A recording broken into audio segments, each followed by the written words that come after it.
In the novel The Enchantress of Florence, Salman Rushdie describes a musician who could crack open the seals of the universe and let divinity break into the everyday world. A poet who opened windows into our hearts and minds through which both light and darkness could be seen. These words could have been about Bob Dylan. Dylan grew up immersed in American folk and roots music and inherited a culture soaked in the Bible and Christian tradition that had gone awry. He drew upon his Jewish heritage and the study of the Gospels to become the bard, the voice of protest, and the voice of a generation. In the song American Pie, Don McLean called Dylan the jester. But when Dylan was asked about the reference, he said, "A jester. Sure, a jester writes songs like Masters of War and A Hard Rain's Gonna Fall and It's All Right, Ma. Some jester I am." He must have been talking about somebody else.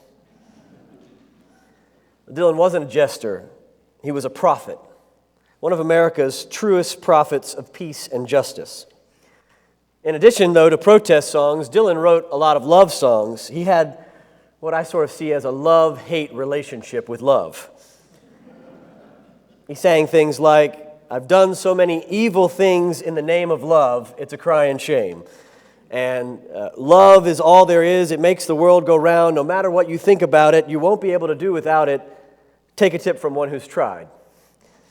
Dylan also has a song called Love Sick that goes, "I'm sick of love, that I'm in the thick of it. This kind of love, I'm so sick of it." And then after singing it, Dylan often says live in live shows, "That was a love song," with kind of a sarcastic tone. And then he would say something like, "All of my songs are love songs. You know why? The band loves to play them." So what do Bob Dylan and Valentine's Day weekend and Jesus have in common? Well, they're all about love. A lot of people don't know the story of the priest, St. Valentine, who defied the Roman Empire by marrying Christian couples at a time when it was against the law. This wasn't just a romantic gesture. It was an anti-war protest. At the time, if you were married, it meant that you could not be conscripted into the army. And so early Christians, most of whom were nonviolent and didn't want to fight in a war, would try to get married to avoid it.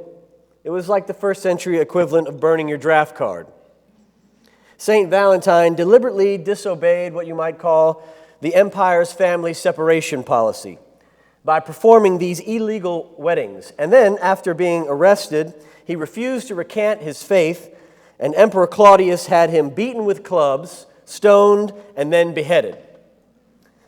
So the best Valentine's Day card I ever saw had a picture of St. Valentine on it with the words, "I lost my head over you."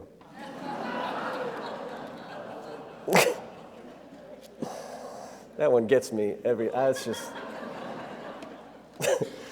It's unfortunate that amidst all the cards and chocolates and flowers, we forget about this martyr who teaches us about the same kind of love that Dylan tried to sing about, love that is embodied as peaceful resistance to the death-dealing forces of the empire. I thought it might be interesting today to talk a little bit about St. Valentine and Bob Dylan and what they thought about love, because it seems like people don't really want to hear about what Jesus said about love anymore. I'm not sure we ever did, but at least we used to pretend.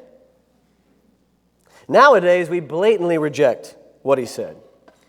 Just a few days ago at the National Prayer Breakfast, a man named Arthur Brooks, who was the keynote speaker, Arthur there is a Harvard professor and a self-professed conservative and an author of a new book entitled Love Your Enemies, which draws on the inspiration from the very words that we heard read today, Matthew 5. And in his speech, Brooks said, "As Americans, we're increasingly view people who disagree with us not merely as incorrect or misguided, but as worthless." He said, "Some people say we need more civility and tolerance. I say nonsense. Why? Because civility and tolerance are a low standard. Jesus didn't say tolerate your enemies. He said love your enemies. So we must answer hatred with love. And then Brooks said that he hoped his remarks would be a moment of healing for the country after the divisive impeachment and Senate acquittal of the president. However, immediately after Brooks spoke, the president took the podium and said, "Arthur, I don't know if I agree with you." And then he proceeded to criticize his opponents as dishonest and corrupt people who badly hurt our nation, and blasted two of his favorite enemies by denigrating their faith and dismissing their prayers. And then later in the speech, the president seemed to sense that many in the room had disagreed with him about loving enemies and said, "I'm sorry, I apologize, I'm trying to learn. It's not easy when they impeach you for nothing and you're supposed to like them. It's not easy, folks. I do my best." And as desensitized as we are at this point to the president's rantings, it was still quite startling to hear him directly reject one of Christianity's core teachings. He wasn't disagreeing with Arthur Brooks, he was disagreeing with Jesus. And yet, shocking as it was, we shouldn't be surprised by this. Back during the campaign, remember the president told us his favorite Bible verse is an eye for an eye and a tooth for a tooth. Jesus addressed that one too. "You have heard it said, an eye for an eye and a tooth for a tooth, but I say to you, do not resist an evildoer." But it's not important to me, though, whether or not the president disagrees or agrees with Jesus. What's important to me about that moment at the prayer breakfast is what it reveals about all of us. When I heard his remarks, the first thing I thought was, well, at least he's honest. At least he was honest. Most Christians don't agree with Jesus' teaching to love their enemies. We're just better at pretending. Instead of focusing so much on the president's comments, I wish more people had looked and considered the words of Arthur Brooks. The subtitle of his book, Love Your Enemies, is How Decent People Can Save America from a Culture of Contempt. In his speech, Brooks also said this: "We don't have an anger problem in American politics. We have a contempt problem." Psychologists consider contempt one of the four horsemen of the apocalypse in relationships, a sign that doom and destruction are on the horizon. Arthur Schopenhauer, a philosopher, defined contempt as the unsullied conviction of the worthlessness of another. In America today, we treat each other as if we're worthless, which is why our fights are so bitter and cooperation feels impossible. Contempt has become a habit that is tearing our society apart. And Brooks says it can only be overcome by loving our enemies. And then Brooks told a story about how one time he asked the Dalai Lama, "Your Holiness, what do I do when I feel contempt?" And the Dalai Lama responded, "Practice warm-heartedness." At the end of his speech, Brooks offered 3 charges to the audience at the prayer breakfast, charges that at this point people have already forgotten. First, ask God to remove contempt from your heart and give you the strength to do this hard thing, to go against human nature, to follow Jesus' teaching, and love your enemies. Second, make a commitment to another person to reject contempt and ask them to hold you accountable to love your enemies. Third, go out into the world looking for contempt and answer it with love. Contempt is not a partisan disease. It is fully present in Democrat and Republican, liberal and conservative. I know this because I feel it in my own heart every day when I read the news. And I'm willing to bet you feel it too. But freeing ourselves from contempt, as important as it is just the beginning of what Jesus meant when he taught his followers to love our enemies.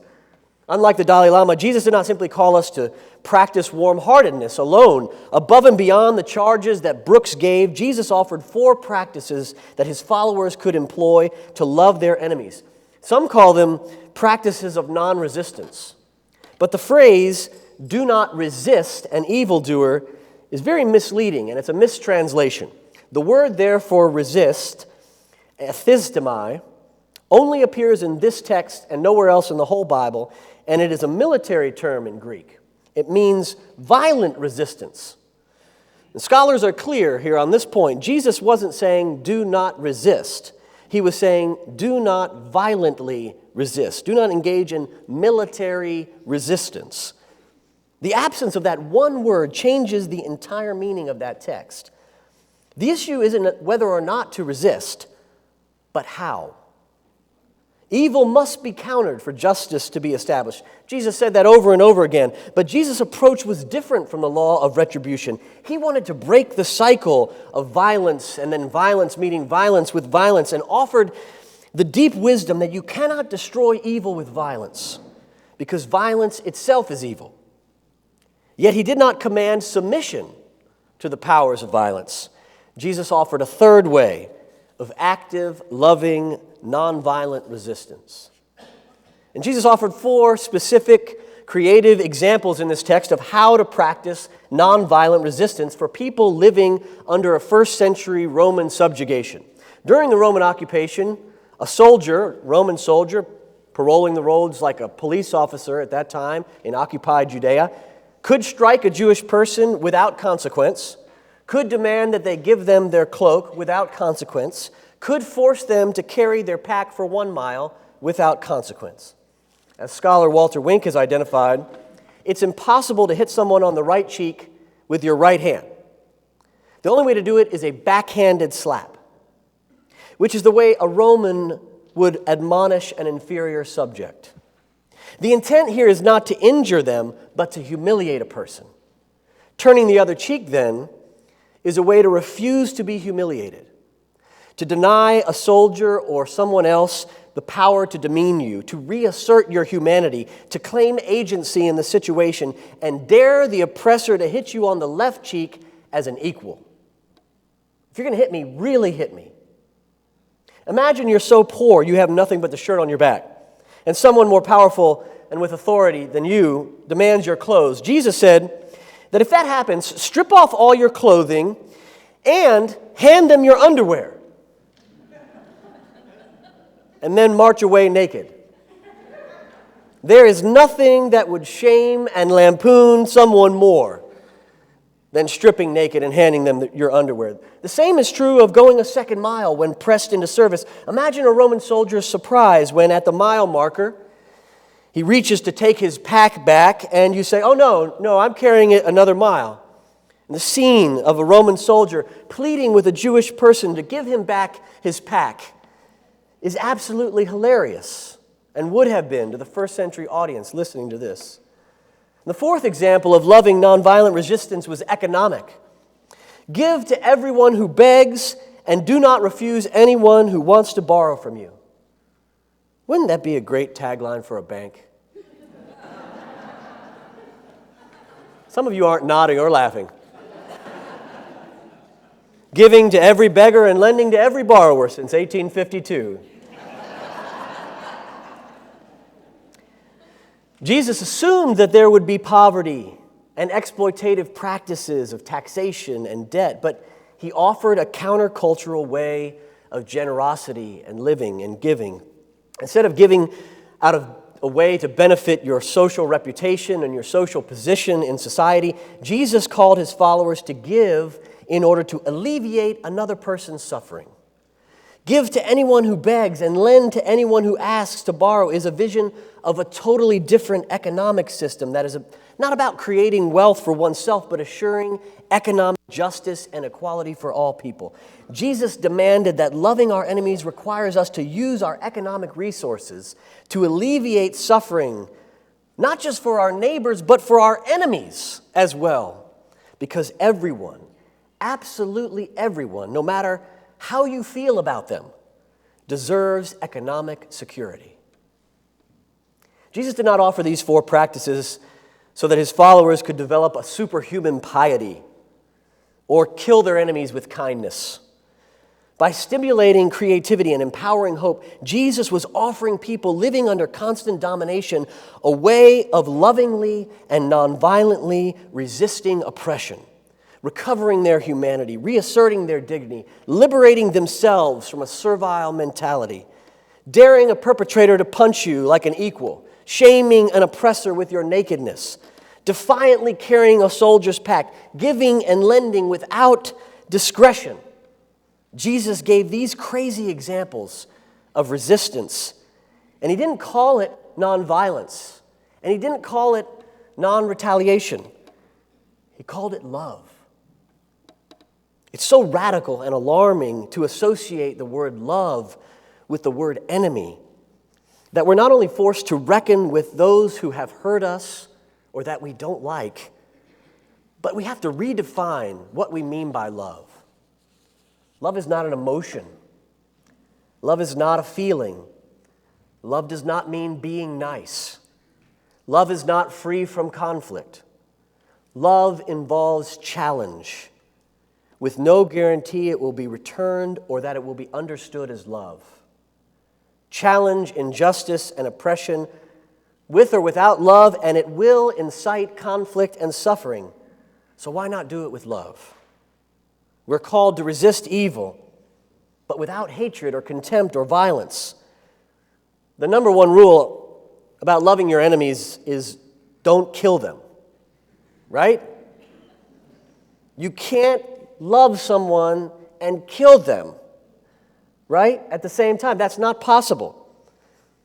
But we also cannot allow ourselves to be abused or beaten or victimized or oppressed either. That's not what this story is about. That's why Jesus taught tough love, what the church calls agape, the self-sacrificial love towards neighbors and enemies. Some of you doubtless will say, Ben, if you love your enemies, truly, they will become your friends, and then you'll have no enemies. Jesus was not that optimistic. Instead, he said, if we really follow him, then we will have enemies, no doubt about it, so you might as well love them. One of my theology professors used to say, if there are no enemies, there's no Christianity. Because how can you love something you don't have? As followers of Jesus, we've been called to seize the moral initiative, find creative alternatives to violence, assert our humanity and dignity, meet force with humor, break the cycle of humiliation and violence, refuse the inferior position, shame the oppressor, and be willing to suffer. These actions will create different kinds of relationships and manifest the destabilizing but transforming reign of God in history. In order to do this, we may have to throw off a lot of our sentimental notions about what love is and what it means. As the songs of Bob Dylan teach us, there is no love without peace, no love without justice. Peace and justice are what love looks like in public. True love asks questions like Dylan asked. How many roads must a human walk down before you call them a human? How many times must the cannonballs fly before they're forever banned? How many years can some people exist before they're allowed to be free? How many times can a man turn his head and pretend he just doesn't see? How many deaths will it take to know that too many people have already died? How does it feel to be without a home, like a complete unknown, like a rolling stone? But the answer, friends, is not blowing in the wind. It's sitting in these chairs, standing on this stage. It's stirring in our hearts. It's resting in our hands. It's tingling in our feet. It's folded neatly in our back pockets and our bank accounts. It's glistening in our eyes as we look out on a suffering world. We are the answer to those haunting questions, and answering them will require us to resist the death-dealing power of evil, not with hatred or contempt or violence, but with the holy and awesome power of nonviolent love. It will require us to call upon our ancestors and stand on the shoulders of all the courageous practitioners of nonviolence who came before us. St. Valentine, St. Francis, the early Baptists, Gandhi, Dorothy Day, Thomas Merton, Martin Luther King Jr. It will require marching and demonstrating, protesting and advocating for peace and justice with our voices, our vocations, and our votes. It will require us to break the cycle of contempt and violence with creative actions of loving resistance to the empire and to our enemies. Loving our enemies will require us to be brave and countercultural, to live differently than the rest of the world.